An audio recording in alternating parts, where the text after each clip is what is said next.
আপনি কার সামনে রুকু করেন? সেজদা কার সামনে করেন? জীবনে কবরে সেজদা দেখেছেন? আজকাল ইন্টারনেটে পীরের সিজদাও দেখা যায়, আমি নিজেও দেখছি।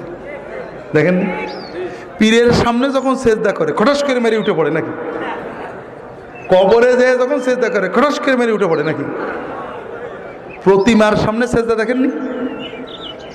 খটাস করে মেরে উঠে পড়ে নাকি? দুর্ভাগ্য। কবর পূজারী কবরে যে ভক্তি দিয়ে সেজদা করে পড়ে থাকে, পীরের পূজারী পীরের সামনে আমি নিজে দেখেছি কি আবেগ দিয়ে মহব্বত দিয়ে সেজদা করে পড়ে থাকে। প্রতিমা পূজারী প্রতিমার সামনে সেজদা দিয়ে পড়ে থাকে, আর আল্লাহর পূজারী আল্লাহর সামনে সেজদা দিতে গেলে খটাস করে মেরে দিয়ে উঠে পড়ে।